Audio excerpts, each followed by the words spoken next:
അസ്സലാമു അലൈക്കും dear students. കഴിഞ്ഞ ക്ലാസ്സിൽ നമ്മൾ അക്കൗണ്ടിങ്ങിൻ്റെ meaning and definition, characteristics of accounting തുടങ്ങിയ കാര്യങ്ങളാണ് ഡിസ്കസ് ചെയ്തത്. ഇന്നത്തെ ക്ലാസ്സിൽ ബാക്കി ഭാഗങ്ങൾ നോക്കാം. അടുത്തതായി നോക്കാൻ പോകുന്നത് ഫങ്ഷൻസ് ഓഫ് അക്കൗണ്ടിങ് ആണ്, അക്കൗണ്ടിങ്ങിൻ്റെ ധർമ്മങ്ങൾ. ഫസ്റ്റ് ആയിട്ട് പറയുന്നത് റെക്കോർഡിങ്. റെക്കോർഡിംഗ് എന്ന് പറഞ്ഞാൽ എന്താണ്? നമ്മൾ ക്യാരക്ടറിസ്റ്റിക്സ് പറയുമ്പോൾ പറഞ്ഞതാണ്. ഇത് ഒരു അക്കൗണ്ടിങ്ങിൻ്റെ ഏറ്റവും അടിസ്ഥാനപരമായിട്ടുള്ള ഒരു ഫങ്ഷനാണ് റെക്കോർഡിംഗ് എന്ന് പറഞ്ഞാൽ. It is concerned with the recording of business transactions of financial character.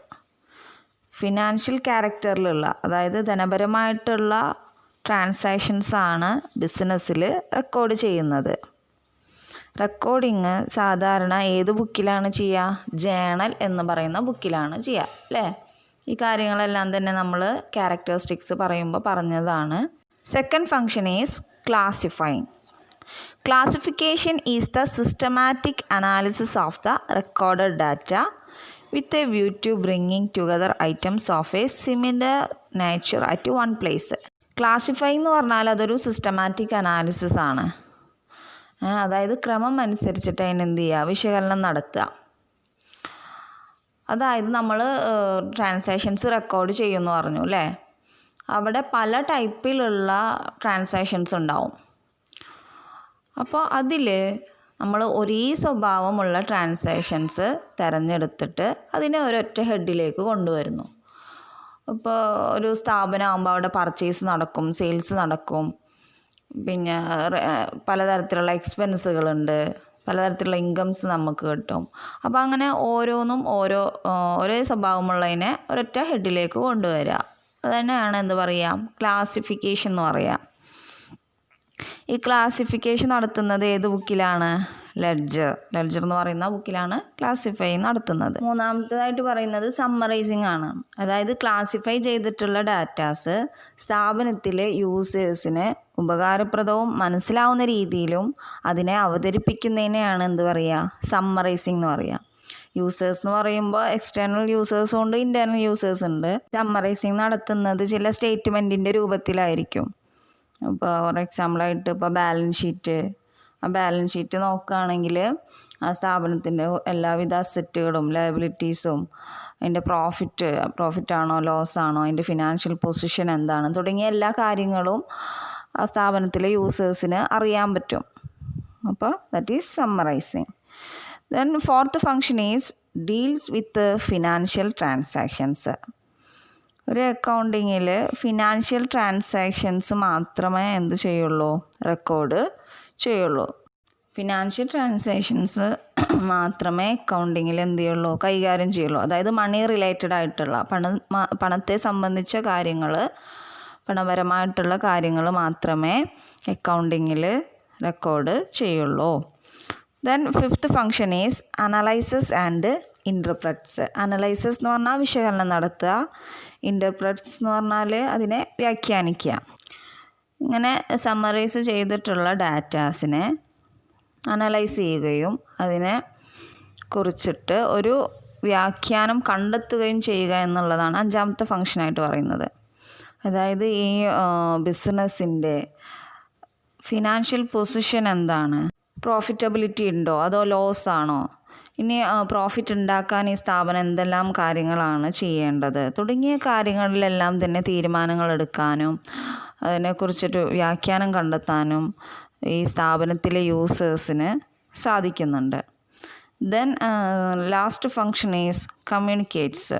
അപ്പോൾ ഈ സ്ഥാപനത്തിലെ ഈ ഡാറ്റാസിനെ കുറിച്ചിട്ടുള്ള വിശകലനവും വ്യാഖ്യാനവും എല്ലാം കഴിഞ്ഞതിനു ശേഷം ദെൻ നെക്സ്റ്റ് അവർ അതിനെക്കുറിച്ചിട്ടുള്ള ഒരു റിപ്പോർട്ട് തയ്യാറാക്കും. എന്താണ് ഈ സ്ഥാപനത്തിൻ്റെ യഥാർത്ഥ പൊസിഷൻ എന്താണ്? ആ റിപ്പോർട്ടിൽ സ്ഥാപനത്തെക്കുറിച്ചിട്ടുള്ള എല്ലാ കാര്യങ്ങളും ഉൾക്കൊള്ളിച്ചിരിക്കും. അപ്പോൾ റിപ്പോർട്ട് കാണുമ്പോൾ അവിടെ ഒരു കമ്മ്യൂണിക്കേഷൻ, ഒരു ആശയവിനിമയം അവിടെ സാധ്യമാവുന്നതാണ്. അതായത് ആ ബിസിനസ്സിനെ കുറിച്ചിട്ടുള്ള എല്ലാ കാര്യങ്ങളും ആരും പറയാതെ തന്നെ ഈ റിപ്പോർട്ട് നോക്കിയാൽ ആർക്കും മനസ്സിലാക്കാൻ സാധിക്കും. അപ്പോൾ ഇതാണ് അക്കൗണ്ടിങ്ങിൻ്റെ 6 ഫങ്ഷൻസ്. ഇത് ഞാൻ ഇവിടെ ഇതിൻ്റെ എക്സ്പ്ലനേഷൻ കാണിക്കുന്നില്ല, കാരണം ക്യാരക്ടറിസ്റ്റിക്സിൽ നമ്മൾ ഇതൊക്കെ പറഞ്ഞിട്ടുള്ളതാണ്. ഇതിൻ്റെ നോട്ടും കാര്യങ്ങളൊക്കെ തന്നിട്ടുണ്ട്. അപ്പോൾ അത് പഠിച്ചാൽ മതി. പിന്നെ ടെക്സ്റ്റിലും ഡീറ്റെയിൽ ആയിട്ട് കൊടുത്തിട്ടുണ്ട്. അപ്പോൾ നിങ്ങൾ ടെക്സ്റ്റ് നോക്കി പഠിക്കുക. അക്കൗണ്ടിങ്ങിന് ഒരുപാട് ഒബ്ജക്റ്റീവ്സ് ഉണ്ട്. ഇവിടെ ഏറ്റവും ഇമ്പോർട്ടൻ്റ് ആയിട്ട് 4 ലക്ഷ്യങ്ങളെക്കുറിച്ചാണ് പറയുന്നത്.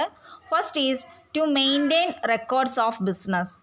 ഒരു ബിസിനസ്സിൻ്റെ റെക്കോർഡുകൾ മെയിൻറ്റെയിൻ ചെയ്യുക, കൈകാര്യം ചെയ്യുക. Then second is calculation of profit or loss. ഒരു ബിസിനസ് സ്ഥാപനത്തിന് ലാഭമാണോ നഷ്ടമാണോ ഉണ്ടായതെന്ന് കണ്ടുപിടിക്കുക. Then third is determining the financial position. ബിസിനസ്സിൻ്റെ ഫിനാൻഷ്യൽ പൊസിഷനെ കുറിച്ചിട്ട് അറിയാൻ വേണ്ടി. Then fourth is provide information to various users. Business ഓർഗനൈസേഷനിൽ ഇൻറ്റേർണലായിട്ടും എക്സ്റ്റേണലായിട്ടുള്ള യൂസേഴ്സ് ഉണ്ടായിരിക്കും.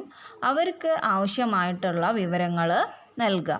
അങ്ങനെ 4 മെയിനായിട്ടുള്ള ലക്ഷ്യങ്ങളാണ് ഒരു അക്കൗണ്ടിങ്ങിന് ഉള്ളത്. അക്കൗണ്ടിങ്ങിൻ്റെ ഒബ്ജക്റ്റീവ്സ് ഓരോന്നായിട്ട് നോക്കാം. അപ്പോൾ ഫസ്റ്റ് പറഞ്ഞത് മെയിൻറ്റെയിൻ അക്കൗണ്ടിങ് റെക്കോർഡ്സ് എന്നാണ്. The main objective of accounting is to maintain systematic record of business transactions and events through following accounting rules, principles and concepts.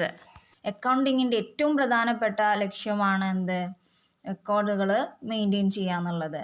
ഒരു ബിസിനസ്സിൽ പലതരത്തിലുള്ള ട്രാൻസാക്ഷൻസുകൾ നടക്കും, പലതരത്തിലുള്ള ഇവൻറ്റ്സുകൾ നടന്നിട്ടുണ്ടാവും. അപ്പോൾ അതിൽ പണപരമായിട്ടുള്ള ട്രാൻസാക്ഷൻസുകൾ റെക്കോർഡ് ചെയ്യുക എന്നുള്ളതാണ് അക്കൗണ്ടിങ്ങിൻ്റെ ഫസ്റ്റ് ഒബ്ജക്റ്റീവായിട്ട് പറയുന്നത്. ഇങ്ങനെ ട്രാൻസാക്ഷൻസുകൾ റെക്കോർഡ് ചെയ്യുന്നത് അതിന് ചില റൂൾസുകളുണ്ട്, ചില പ്രിൻസിപ്പിൾസുകളുണ്ട്, ചില കൺസെപ്റ്റുകളുണ്ട്. അപ്പോൾ ഈ നിയമങ്ങളും പ്രിൻസിപ്പിൾസും കൺസെപ്റ്റും അനുസരിച്ച് സ്ഥാപനത്തിൽ നടന്നിട്ടുള്ള എല്ലാവിധ ട്രാൻസാക്ഷൻസും മോണിറ്ററി ട്രാൻസാക്ഷൻസ് റെക്കോർഡ് ചെയ്യുക എന്നുള്ളതാണ് അക്കൗണ്ടിങ്ങിൻ്റെ ഫസ്റ്റ് ഒബ്ജക്റ്റീവായിട്ട് പറയുന്നത്. സെക്കൻഡ് ഒബ്ജക്റ്റീവായിട്ട് പറയുന്നത് calculation of profit or loss ആണ്. Then the second objective of accounting is to ascertain the net profit earned or loss suffered on account of business transactions during a particular year. Business ഓർഗനൈസേഷന് ഒരു വർഷത്തിൽ ലാഭമാണോ നഷ്ടമാണോ ഉണ്ടായതെന്ന് കണ്ടുപിടിക്കുക എന്നുള്ളതാണ് രണ്ടാമത്തെ ഒബ്ജക്റ്റീവായിട്ട് പറയുന്നത്. Trading and profit and loss account തയ്യാറാക്കുന്നത് വഴി ഒരു സ്ഥാപനത്തിന് ലാഭമാണോ നഷ്ടമാണോ സംഭവിച്ചതെന്ന് അറിയാൻ സാധിക്കുന്നു. തേർഡ് ഒബ്ജക്റ്റീവായിട്ട് പറഞ്ഞത് ഡിറ്റർമൈനിങ് ദ ഫിനാൻഷ്യൽ പൊസിഷൻ. ഒരു ബിസിനസ് ഓർഗനൈസേഷൻ്റെ ഫിനാൻഷ്യൽ പൊസിഷൻ, അതായത് അതിൻ്റെ സാമ്പത്തികപരമായിട്ടുള്ള അതിൻ്റെ സ്ഥിതിഗതികൾ നിർണ്ണയിക്കുക എന്നുള്ളതാണ് മൂന്നാമത്തെ ഒബ്ജക്റ്റീവായിട്ട് പറഞ്ഞത്. The businessman also knows the financial position of the business. For this purpose a statement called balance sheet is prepared. അപ്പോൾ ഒരു ബിസിനസ് മാന് സ്ഥാപനത്തിൻ്റെ ഫിനാൻഷ്യൽ പൊസിഷൻ അറിയണമെങ്കിൽ അതിനു വേണ്ടിയിട്ട് അദ്ദേഹം ബാലൻസ് ഷീറ്റ് തയ്യാറാക്കുന്നു. It shows the various assets and it's value on the one hand and the liabilities and capital on the other hand. അപ്പോൾ എന്താണ് ബാലൻസ് ഷീറ്റ് എന്ന് പറഞ്ഞാൽ? ഒരു ബാലൻസ് ഷീറ്റിൽ ആ സ്ഥാപനത്തിലെ അസറ്റ്സുകളും ഉണ്ടായിരിക്കും, ലയബിലിറ്റീസുകളും ഉണ്ടായിരിക്കും. അസറ്റ്സ് എന്ന് പറഞ്ഞാൽ ആ സ്ഥാപനത്തിൻ്റെ ആസ്തികൾ, ലയബിലിറ്റീസ് എന്ന് പറഞ്ഞാൽ ബാധ്യതകൾ. ഇത്തരത്തിൽ അസറ്റ്സും ലയബിലിറ്റീസും ഉൾപ്പെടുന്ന ഒരു ബാലൻസ് ഷീറ്റ് തയ്യാറാക്കുന്നത് വഴി ഒരു ബിസിനസ്മാന് അദ്ദേഹത്തിൻ്റെ സ്ഥാപനത്തിൻ്റെ ഫിനാൻഷ്യൽ പൊസിഷനെ കുറിച്ച് അറിയാൻ സാധിക്കുന്നു. First objective is provide information is to various parties. അതായത് ബിസിനസ് ഓർഗനൈസേഷനിൽ പല യൂസേഴ്സ് ഉണ്ടായിരിക്കും. ഇൻറ്റേർണൽ യൂസേഴ്സ് ഉണ്ടായിരിക്കും, എക്സ്റ്റേണൽ യൂസേഴ്സ് ഉണ്ടായിരിക്കും. അപ്പോൾ ഇവർക്ക് പല തരത്തിലുള്ള ഇൻഫോർമേഷൻസ് പ്രൊവൈഡ് ചെയ്യുക എന്നുള്ളതാണ് അക്കൗണ്ടിങ്ങിൻ്റെ നാലാമത്തെ ഒബ്ജക്റ്റീവായിട്ട് പറയുന്നത്. അപ്പോൾ ആരൊക്കെയാണ് ഈ ഒരു ബിസിനസ് ഓർഗനൈസേഷൻ്റെ യൂസേഴ്സായിട്ട് വരുന്നത്? അതിനെക്കുറിച്ചിട്ടുള്ളൊരു ടേബിൾ ഇവിടെ കൊടുത്തിട്ടുണ്ട്. Users of accounting informations. ഒരു സ്ഥാപനത്തിൻ്റെ യൂസേഴ്സിനെ പ്രധാനമായും 2 കാറ്റഗറി ആയിട്ട് തിരിക്കാം നമുക്ക്. ഇൻറ്റേർണൽ യൂസേഴ്സ് എന്നും പറയും, എക്സ്റ്റേണൽ യൂസേഴ്സ് എന്നും പറയും. അപ്പോൾ ഇൻറ്റേർണൽ യൂസേഴ്സിൽ ആരൊക്കെയാണ് വരുന്നത്? ഓണേഴ്സ്, സ്ഥാപനത്തിൻ്റെ ഉടമകൾ, managers, financial manager, marketing managers, branch managers, അങ്ങനെയുള്ള മാനേജേഴ്സ്, പിന്നെ എംപ്ലോയീസ്. ഇവരാണ് ഇൻറ്റേർണൽ യൂസേഴ്സായിട്ട് വരുന്നത്. ഇനി ആരൊക്കെയാണ് എക്സ്റ്റേണൽ യൂസേഴ്സായിട്ട് വരുന്നത് നോക്കാം. ഇൻവെസ്റ്റേഴ്സ് എന്ന് പറഞ്ഞാൽ ആരാ? കമ്പനിയിൽ നിക്ഷേപം നടത്തുന്നവർ. ഷെയർ ഹോൾഡേഴ്സ് എന്ന് പറഞ്ഞാൽ ഓഹരി ഉടമകൾ. കമ്പനിയുടെ ഓഹരികൾ ആരൊക്കെയാണോ എടുത്തിരിക്കുന്നത് അവരെയാണ് ഓഹരി ഉടമകൾ എന്ന് പറയുക. അതൊക്കെ നിങ്ങൾക്ക് പഠിക്കാനുണ്ട് ഡീറ്റെയിൽ ആയിട്ട്. പിന്നെ വരുന്നതാണ് ക്രെഡിറ്റേഴ്സ്. ക്രെഡിറ്റേഴ്സ് എന്ന് പറഞ്ഞാൽ ഈ സ്ഥാപനത്തിന് ആരൊക്കെയാണോ കടം കൊടുത്ത് സഹായിച്ചവർ, കടം നൽകിയവർ ആരൊക്കെയാണ് അവരെയാണ് എന്ത് പറയുക? ക്രെഡിറ്റേഴ്സ് എന്ന് പറയുക. അപ്പോൾ എക്സാമ്പിളായിട്ട് ബാങ്കുകൾ ലോണുകൾ ഫെസിലിറ്റിയൊക്കെ കൊടുത്തിട്ടുണ്ടാവുമല്ലോ. പിന്നെ മറ്റുള്ള ഫിനാൻഷ്യൽ ഇൻസ്റ്റിറ്റ്യൂഷൻസ്, ഇപ്പോൾ ബാങ്ക് കൂടാതെ ധനപരമായിട്ടുള്ള മറ്റ് പല സ്ഥാപനങ്ങളും പണം കൊടുത്ത് സഹായിച്ചിട്ടുണ്ടെങ്കിൽ, വല്ല ലോണോ മറ്റുള്ള കാര്യങ്ങളൊക്കെ നൽകി സഹായിച്ചിട്ടുണ്ടെങ്കിൽ അവരും ആരാണ്? ക്രെഡിറ്റേഴ്സാണ്. അടുത്തതാണ് ഡിബഞ്ചർ ഹോൾഡേഴ്സ് എന്ന് പറഞ്ഞാൽ കടപ്പത്ര ഉടമകൾ. അതായത് സ്ഥാപനം ഫണ്ട് സമാഹരിക്കുന്നതിന് വേണ്ടിയിട്ട് കടപ്പത്രം ഇറക്കാറുണ്ട്. അപ്പോൾ ഈ കടപ്പത്രത്തിൻ്റെ ഉടമകൾ അവരും ഈ സ്ഥാപനത്തിന് പണം നൽകി സഹായിച്ചവരാണ്. അപ്പോൾ ഇത്തരത്തിലുള്ള കടപ്പത്ര ഉടമകൾക്കും ഈ സ്ഥാപനം ക്യാഷ് കടം കൊടുക്കേണ്ടതുണ്ട്. അപ്പോൾ ഇവരും എന്താണ്? ഈ സ്ഥാപനത്തിലെ ക്രെഡിറ്റേഴ്സായിട്ട് വരും. പിന്നെ അതർ ലെൻഡേഴ്സ്, മറ്റുള്ള ലെൻഡേഴ്സ്, മറ്റ് സ്ഥാപനത്തിന് കടം കൊടുത്ത് സഹായിച്ചവരാണ്. ഇപ്പോൾ വല്ല റിലേറ്റീവ്സോ അങ്ങനെയുള്ളവരൊക്കെ. അപ്പോൾ ഇനി അടുത്തതായിട്ട് പറയുന്നത് ആരാ? ട്രേഡ് യൂണിയൻസ്, വ്യാപാര യൂണിയനുകൾ.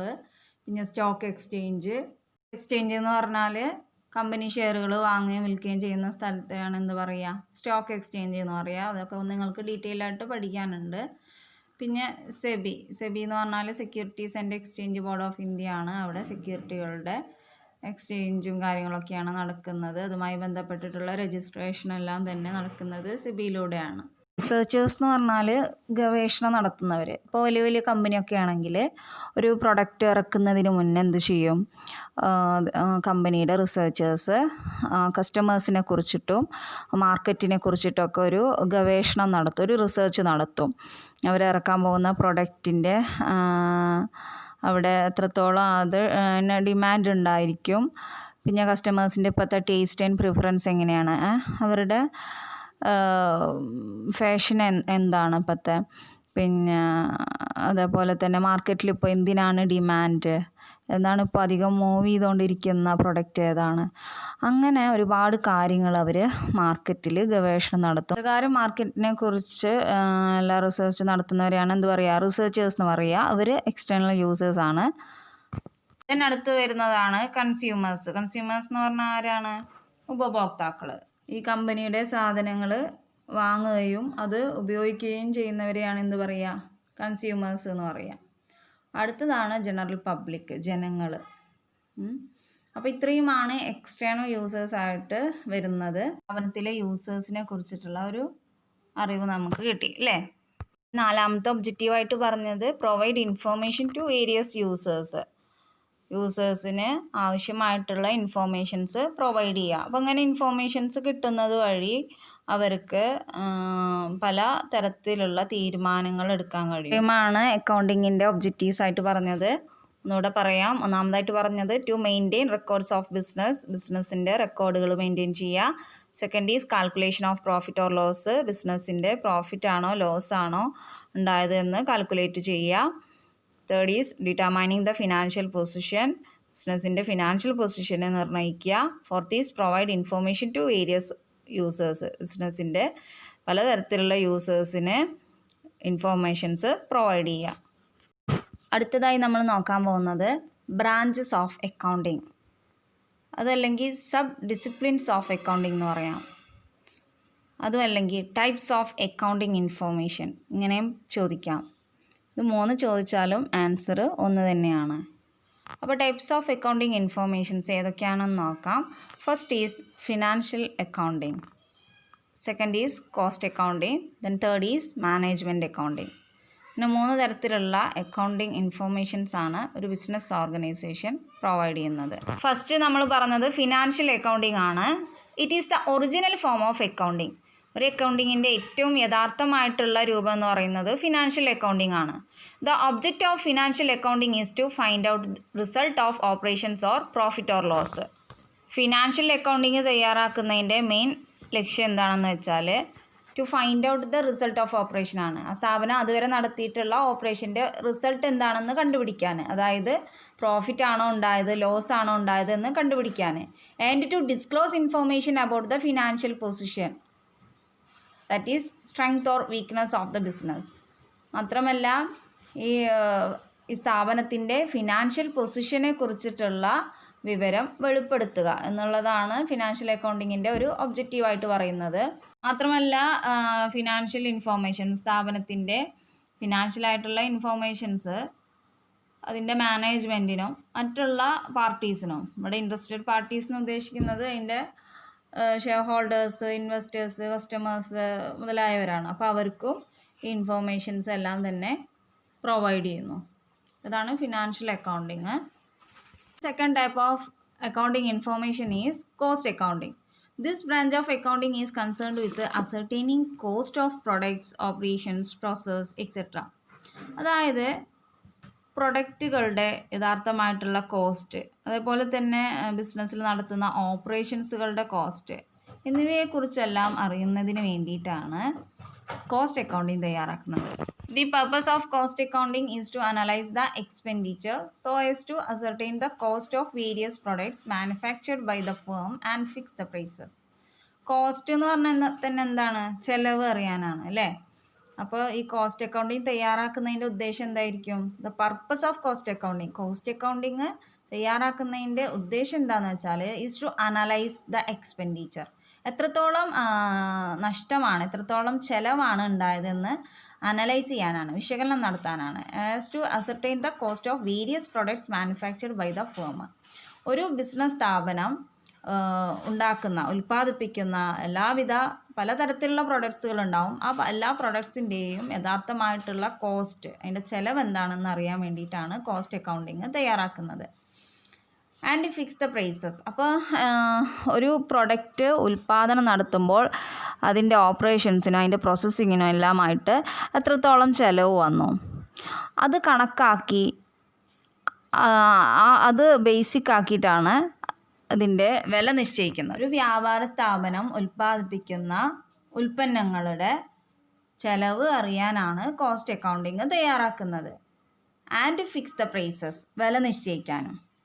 അതായത് ഒരു പ്രൊഡക്റ്റ് ഉണ്ടാക്കുമ്പോൾ എന്തോരം ചിലവ് വന്നു അതിനനുസരിച്ചാണ് അതിൻ്റെ വില നിശ്ചയിക്കുന്നത്. പർട്ടിക്കുലർ പ്രൊഡക്റ്റ് ഉണ്ടാക്കുന്നതിന് വേണ്ടിയിട്ട് ഒരുപാട് ചിലവ് വന്നെങ്കിൽ അതിൻ്റെ വിലയും എന്തായിരിക്കും? ഉയർന്ന വിലയായിരിക്കും. നേരെ മറിച്ച് അതുണ്ടാക്കാൻ വലിയ കോസ്റ്റൊന്നും വന്നിട്ടില്ല, വലിയ ചിലവൊന്നും വന്നിട്ടില്ല എങ്കിൽ അതിൻ്റെ വിലയും കുറഞ്ഞ വിലയായിരിക്കും. മാത്രമല്ല ഈ കോസ്റ്റ് അക്കൗണ്ടിങ് തയ്യാറാക്കുന്നതിലൂടെ കോസ്റ്റിനെ സംബന്ധിച്ചിട്ടുള്ള എല്ലാവിധ വിവരങ്ങളും കിട്ടുവാനും ഏത് ഭാഗത്താണ്, ഏത് പ്രോസസ്സ് നടത്തുമ്പോഴാണ് കൂടുതൽ കോസ്റ്റ് വരുന്നത് അവിടെ ഒരു നിയന്ത്രണം കൊണ്ടുവരാനും കഴിയുന്നു. മാത്രമല്ല കോസ്റ്റ് അക്കൗണ്ടിങ്ങിനെ കുറിച്ചിട്ടുള്ള എല്ലാവിധ ഡീറ്റെയിൽസ് മാനേജ്മെൻറ്റിന് കൈമാറാനും അതുവഴി അവർക്ക് ആവശ്യമായിട്ടുള്ള തീരുമാനങ്ങൾ എടുക്കാനും സാധിക്കുന്നു. Then third type of accounting information ആണ് management accounting. It is concerned with the generating accounting information relating to funds, cost, profits, etc. Management accounting തയ്യാറാക്കുന്നതിൻ്റെ പ്രധാന ഉദ്ദേശം എന്താണെന്ന് വെച്ചാൽ സ്ഥാപനത്തിൻ്റെ ഫണ്ടുകൾ, സ്ഥാപനത്തിൻ്റെ കോസ്റ്റ്, പ്രോഫിറ്റ് ഇതിനെക്കുറിച്ചിട്ടുള്ള ഇൻഫോർമേഷൻസ് അറിയാൻ വേണ്ടിയിട്ടാണ്. The main purpose of management accounting is to present the accounting information in such a way as to assist the management in planning and controlling the operations of the business. അപ്പോൾ management accounting എന്ന് പറയുമ്പോൾ തന്നെ ഉണ്ട് അല്ലേ, management എന്നുള്ള word ഉണ്ട് ഇതിന്. അപ്പോൾ ഇത് ആരെ സഹായിക്കാൻ വേണ്ടിയിട്ടാണ്? മാനേജ്മെൻറ്റിനെ സഹായിക്കാൻ വേണ്ടിയിട്ടാണ്. എന്തിന്? മാനേജ്മെൻറ്റിനെ പ്ലാൻ ചെയ്യാനും അതേപോലെ തന്നെ controlling the operations of the ബിസിനസ്സിൻ്റെ എല്ലാവിധ പ്രവർത്തനങ്ങളും നിയന്ത്രിക്കാനും ആസൂത്രണം ചെയ്യാനും വേണ്ടിയിട്ട് മാനേജ്മെൻറ്റിനെ സഹായിക്കുക എന്നുള്ള ഒരു ഉദ്ദേശത്തോടു കൂടി തയ്യാറാക്കുന്ന അക്കൗണ്ടിങ് ആണ് management accounting. Management accounting uses various techniques like ratio analysis, budgetary control, fund flow statement, cash flow statement, etc. to make the accounting data more useful for managerial decision making. അപ്പോൾ management accounting എന്തൊക്കെ ടെക്നിക്കുകളാണ് ഉപയോഗിക്കുന്നത്? Ratio analysis ഉപയോഗിക്കുന്നുണ്ട്, budgetary control ഉപയോഗിക്കുന്നുണ്ട്, fund flow statement ഉപയോഗിക്കുന്നുണ്ട്, cash flow statement ഉപയോഗിക്കുന്നുണ്ട്. ഈ സ്റ്റേറ്റ്മെൻറ്റുകളും ഈ ടെക്നിക്കുകളും എല്ലാം തന്നെ മാനേജ്മെൻറ്റിനെ സഹായിക്കുന്നു. എന്തിനു സഹായിക്കുന്നു? മാനേജ്മെൻറ്റിന് ഉപയോഗപ്രദമായിട്ടുള്ള തീരുമാനങ്ങൾ എടുക്കാൻ മാനേജ്മെൻറ്റ് അക്കൗണ്ടിങ് സഹായിക്കുന്നുണ്ട്. അപ്പോൾ ചുരുക്കി പറഞ്ഞാൽ 3 ടൈപ്പ് അക്കൗണ്ടിങ് ഇൻഫോർമേഷൻസ് ആണ് നമ്മൾ പറഞ്ഞത്. ഒന്ന് പറഞ്ഞത് ഫിനാൻഷ്യൽ അക്കൗണ്ടിങ് ആണ് ഏറ്റവും ബേസിക് ഫോം എന്ന് പറഞ്ഞു. അത് കണ്ടുപിടിക്കുന്നത് സ്ഥാപനത്തിൻ്റെ ഫിനാൻഷ്യൽ പൊസിഷൻ അറിയാനും സ്ഥാപനത്തിന് പ്രോഫിറ്റ് ആണോ ലോസ് ആണോ ഉണ്ടായതെന്നും കണ്ടുപിടിക്കാൻ വേണ്ടിയിട്ടാണ്. രണ്ടാമത് നമ്മൾ പറഞ്ഞത് കോസ്റ്റ് അക്കൗണ്ടിങ് മെയിനായിട്ട് ഒരു പ്രൊഡക്റ്റിന് എത്രത്തോളം കോസ്റ്റ് വന്നു അതിനനുസരിച്ചാണ് അതിൻ്റെ വില നിശ്ചയിക്കുന്നതെന്ന് നമ്മൾ പറഞ്ഞു. മൂന്നാമതായിട്ട് പറഞ്ഞത് മാനേജ്മെൻറ്റ് അക്കൗണ്ടിങ് ആണ്. മാനേജ്മെൻറ്റ് അക്കൗണ്ടിങ് പ്രധാനമായും മാനേജ്മെൻറ്റിനെ സഹായിക്കാൻ വേണ്ടിയിട്ടാണ്. അതായത് സ്ഥാപനത്തിൻ്റെ ഫണ്ടുകളെ കുറിച്ചിട്ടും അതിൻ്റെ പ്രോഫിറ്റിനെ കുറിച്ചിട്ടും അങ്ങനെ എല്ലാവിധ കാര്യങ്ങളെക്കുറിച്ചിട്ടും ഒരു അറിവ് മാനേജ്മെൻറ്റിന് കൊടുക്കുന്നു. അതിന് വേണ്ടിയിട്ട് fund flow statement, cash flow statement തുടങ്ങിയ സ്റ്റേറ്റ്മെൻറ്റുകളും തയ്യാറാക്കുന്നു. ദെൻ അടുത്തതായിട്ട് പറയാൻ പോകുന്നത് qualitative characteristics of accounting informations. അതായത് അക്കൗണ്ടിങ് ഇൻഫോർമേഷൻസിന് ഉണ്ടായിരിക്കേണ്ട ഗുണാത്മകമായിട്ടുള്ള സവിശേഷതകൾ എന്തൊക്കെയാണെന്ന് നോക്കാം. ഫസ്റ്റ് ഈസ് റിലയബിലിറ്റി എന്ന് പറഞ്ഞാൽ വിശ്വസ്തത ഉണ്ടാവണം. സെക്കൻഡ് ഈസ് റെലവൻസ് എന്ന് പറഞ്ഞാൽ അത് ഉചിതമായിരിക്കണം. ദെൻ തേർഡ് ഈസ് അണ്ടർസ്റ്റാൻഡബിലിറ്റി, മനസ്സിലാകുന്ന തരത്തിലായിരിക്കണം. ദെൻ ഫോർത്ത് ഈസ് കമ്പാരബിലിറ്റി, താരതമ്യം ചെയ്യാൻ കഴിയണം. ഓരോന്ന് എന്താണെന്ന് നോക്കാം. First is reliability means accounting information is free from error and bias. എല്ലാവിധ എറേഴ്സിൽ നിന്നും എല്ലാവിധ ബയസ് എന്ന് പറഞ്ഞാൽ എല്ലാവിധ ഊഹാപോഹങ്ങളിൽ നിന്നും ഊഹിച്ചെഴുതുന്നതാവരുത് അക്കൗണ്ടിങ് ഇൻഫോർമേഷൻസ്. അപ്പോൾ എല്ലാവിധ ഊഹാപോഹങ്ങളിൽ നിന്നും അത് ഫ്രീ ആയിരിക്കണം. പിന്നെ പറയുന്നത് ഇറ്റ് മസ്റ്റ് വെരിഫിയബിൾ എന്ന് പറഞ്ഞാൽ അത് സ്ഥാപിച്ചെടുക്കാൻ കഴിയണം. അതായത് ചില ഡോക്യുമെൻസിൻ്റെ സഹായത്താൽ നമുക്കത് ഇത് കറക്റ്റാണ് എന്ന് പരിശോധിക്കാൻ സാധിക്കണം. അതാണ് വെരിഫിയബിൾ എന്നുള്ളതുകൊണ്ട് ഉദ്ദേശിക്കുന്നത്. സെക്കൻഡ് ഈസ് റെലവൻസ് എന്ന് പറഞ്ഞാൽ ഉചിതമായിരിക്കണം. Information must be available in time എന്ന് പറഞ്ഞാൽ ഏതൊരു സമയത്താണോ അക്കൗണ്ടിങ് ഇൻഫോർമേഷൻസ് ആവശ്യമായി വരുന്നത് അതിൻ്റെ യൂസേഴ്സിന് അപ്പോഴെല്ലാം തന്നെ അത് ലഭ്യമാവണം. അവൈലബിൾ ഇൻ ടൈം, സമയത്തിന് ലഭ്യമായിരിക്കണം. Then third is understandability means മനസ്സിലാകുന്ന തരത്തിലാവണം. It must be understood by those to whom it is communicated. അപ്പോൾ ആരുമായിട്ടാണോ ഈ ഇൻഫോർമേഷൻസ് കമ്മ്യൂണിക്കേറ്റ് ചെയ്യാൻ ആഗ്രഹിക്കുന്നത് അവർക്ക് ഇതിൻ്റെ മീനിങ് എല്ലാം തന്നെ മനസ്സിലാവുന്ന തരത്തിലായിരിക്കണം. ഫോർത്ത് ഈസ് കമ്പാരബിലിറ്റി, താരതമ്യം ചെയ്യാൻ കഴിയുന്നതാവണം. Accounting report should be comparable with other firms to identify similarities or differences. അതായത് ഇവിടെ ഉദ്ദേശിക്കുന്നത് ഒരു സ്ഥാപനത്തിൻ്റെ അക്കൗണ്ടിങ് റിപ്പോർട്ട്സുകൾ മറ്റൊരു സ്ഥാപനത്തിൻ്റെ അക്കൗണ്ടിങ് റിപ്പോർട്ട്സുമായിട്ട് കമ്പയർ ചെയ്യാൻ പറ്റുന്നതാവണം. അതായത് മറ്റൊരു ഫേമുമായിട്ട് ഈ സ്ഥാപനത്തിനുള്ള സാമ്യതകൾ എന്തൊക്കെയാണ്, അല്ലെങ്കിൽ ഈ സ്ഥാപനത്തിന് മറ്റൊരു സ്ഥാപനവുമായിട്ടുള്ള വ്യത്യാസങ്ങൾ എന്തൊക്കെയാണ്, അത് മനസ്സിലാക്കാൻ കഴിയുന്നതാകണം. അപ്പോൾ 4 ക്വാളിറ്റേറ്റീവ് ക്യാരക്ടറിസ്റ്റിക്സ് ആണ് നമ്മൾ പറഞ്ഞത്. ഒരു അക്കൗണ്ടിങ് ഇൻഫോർമേഷൻസിന് ആവശ്യമായിട്ടുള്ള 4 ഗുണാത്മക സവിശേഷതകൾ. ഒന്നാമതായിട്ട് പറഞ്ഞത് റിലയബിലിറ്റി, ഇത് വിശ്വസിക്കാൻ പറ്റുന്നതാവണം. എല്ലാവിധ എറേഴ്സിൽ നിന്നും ഫ്രീ ആയിരിക്കണം. വെരിഫൈ ചെയ്യാൻ കഴിയുന്നതാവണം. സെക്കൻഡ് പറഞ്ഞത് റെലവൻസ് ആണ്, ഇത് സമയത്തിന് നമുക്ക് ലഭ്യമാവണം. തേർഡ് പറഞ്ഞത് അണ്ടർസ്റ്റാൻഡബിലിറ്റി ആണ്, ഇത് മറ്റൊരാൾക്ക് മനസ്സിലാവുന്ന തരത്തിലായിരിക്കണം. ദെൻ ഫോർത്ത് പറഞ്ഞത് കമ്പാരബിലിറ്റി ആണ്, മറ്റൊരു ഫേമിൻ്റെ റിപ്പോർട്ടുമായിട്ട് കമ്പയർ ചെയ്യാൻ പറ്റുന്നതാവണം. അടുത്തതായിട്ട് നോക്കാൻ പോകുന്നത് book keeping. What is book keeping? Book keeping is the recording of business transactions in A set of books. അതായത് ബുക്കുകളിലായിട്ട് ബിസിനസ് ട്രാൻസാക്ഷൻസ് റെക്കോർഡ് ചെയ്ത് വയ്ക്കുന്നതിനെയാണ് എന്ത് പറയുക? ബുക്ക് കീപ്പിംഗ് എന്ന് പറയാം. അതായത് ഒരു സ്ഥാപനത്തിൽ നടക്കുന്ന ബിസിനസ് ഇടപാടുകൾ ജേണൽ, ലെഡ്ജർ പോലെയുള്ള ബുക്കുകളിൽ രേഖപ്പെടുത്തി വയ്ക്കുന്നതിനെയാണ് ബുക്ക് കീപ്പിംഗ് എന്ന് പറയുന്നത്. അടുത്തതായിട്ട് നമ്മൾ നോക്കാൻ പോകുന്നത് ബുക്ക് കീപ്പിങ്ങും അക്കൗണ്ടിങ്ങും തമ്മിലുള്ള ഡിഫറൻസ് ആണ്. What are the difference between book keeping and accounting?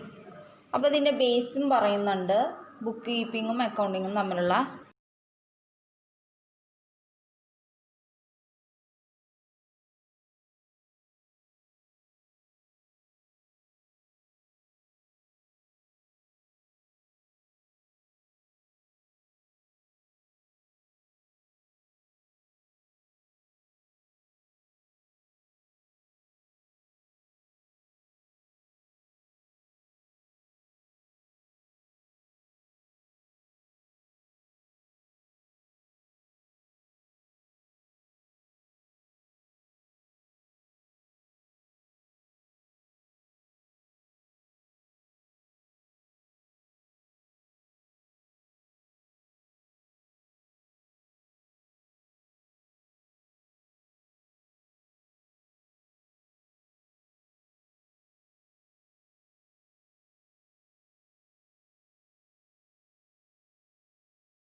First basis means അതിൻ്റെ അടിസ്ഥാനമായിട്ട് പറയുന്നത് മീനിങ്. എന്താണ് രണ്ടും തമ്മിലുള്ള മീനിങ്? ബുക്ക് കീപ്പിംഗ് എന്ന് പറഞ്ഞാൽ book keeping is an activity of recording the financial transactions of the company in A systematic manor.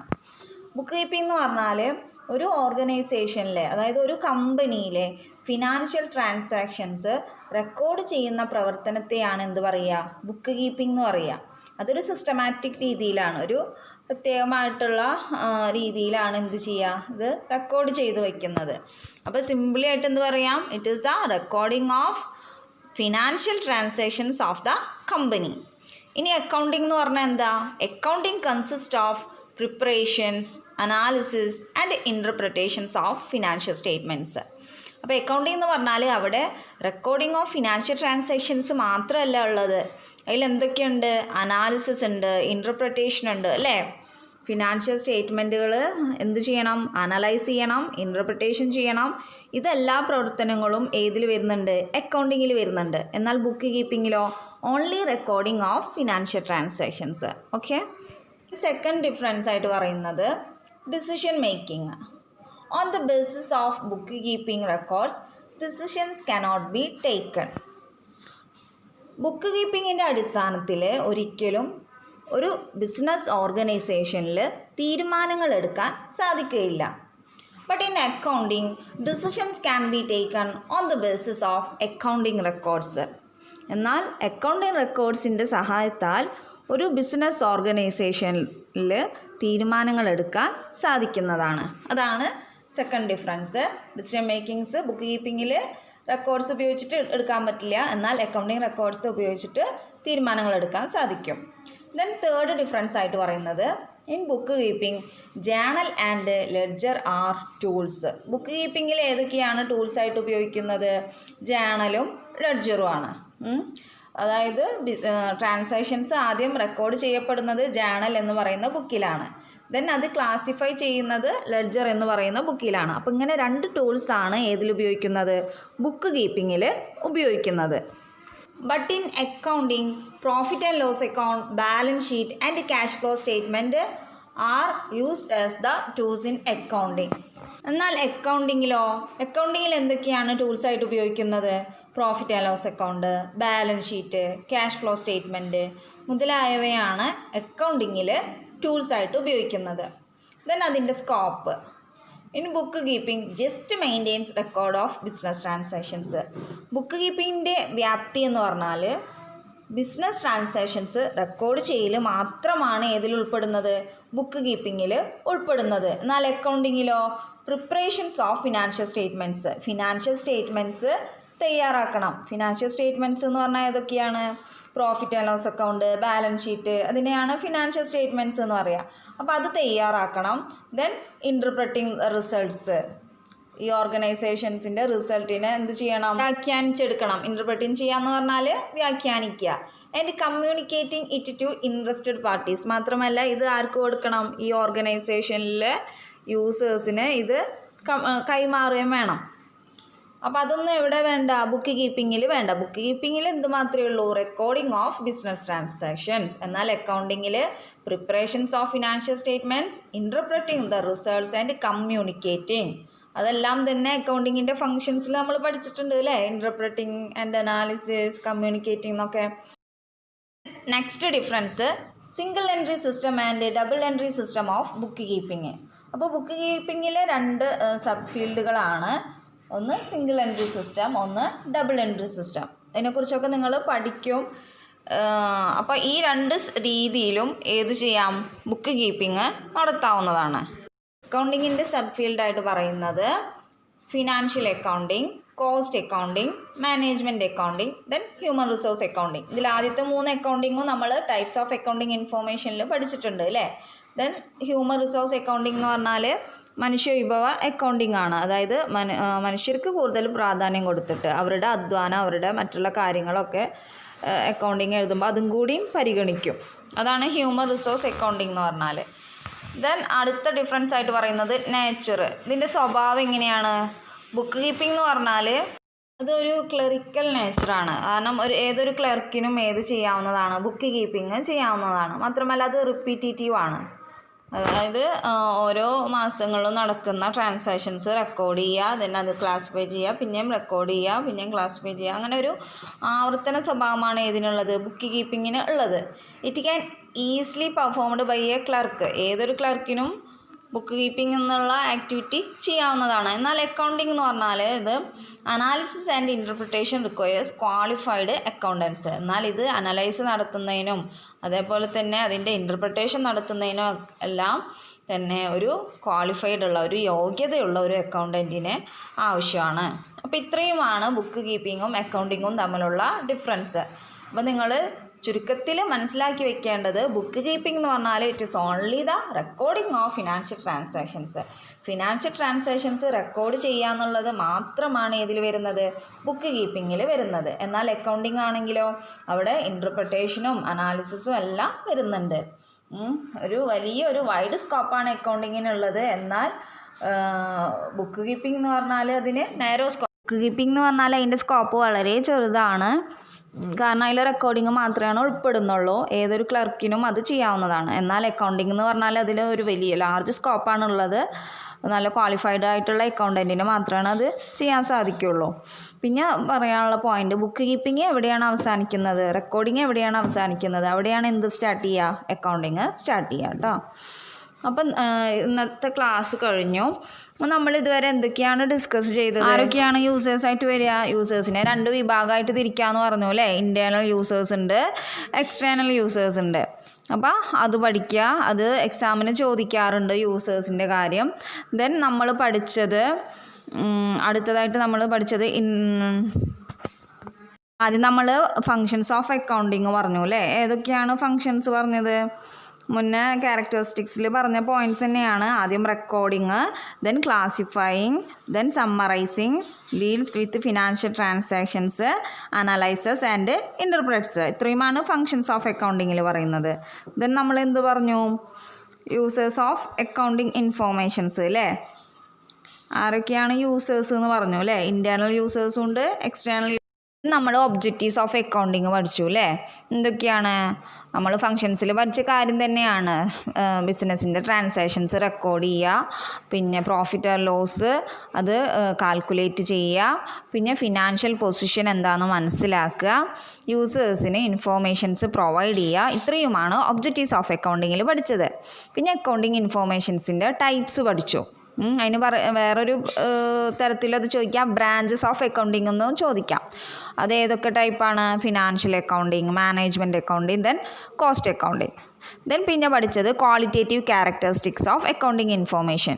ഒരു accounting ഇൻഫോർമേഷൻസിന് വേണ്ടിയിട്ടുള്ള ഗുണാത്മകമായിട്ടുള്ള പ്രത്യേകതകൾ, റിലയബിലിറ്റി, വിശ്വസ്തത ഉണ്ടാവണം, റെലവൻസ് ഉചിതമായിരിക്കണം, ടൈമിന് ലഭിക്കണം, അണ്ടർസ്റ്റാൻഡബിലിറ്റി എന്ന് പറഞ്ഞാൽ മനസ്സിലാകുന്നതായിരിക്കണം, ദെൻ കമ്പാരബിലിറ്റി എന്ന് പറഞ്ഞാൽ താരതമ്യം ചെയ്യാൻ കഴിയുന്നതാകണം. ദെൻ നമ്മൾ ലാസ്റ്റ് പഠിച്ചത് എന്താണ്, ബുക്ക് കീപ്പിങ്ങും അക്കൗണ്ടിങ്ങും തമ്മിലുള്ള ഡിഫറൻസ് ആണ്. അപ്പോൾ ഇത്രയും കാര്യം, ബുക്ക് കീപ്പിങ്ങും അക്കൗണ്ടിങ്ങും തമ്മിലുള്ള ഡിഫറൻസും ഇമ്പോർട്ടൻ്റ് ആണ്, അതും പഠിക്കുക കേട്ടോ. ഒബ്ജക്റ്റീവ്സ് ഓഫ് അക്കൗണ്ടിങ്ങും എക്സാമിന് ചോദിക്കാറുണ്ട്, അപ്പോൾ അതും പഠിക്കുക. അപ്പോൾ ബാക്കി കാര്യങ്ങൾ ഇൻഷാ അല്ലാഹ് അടുത്ത ക്ലാസ്സിലെടുക്കാം. അസ്സലാമു അലൈക്കും.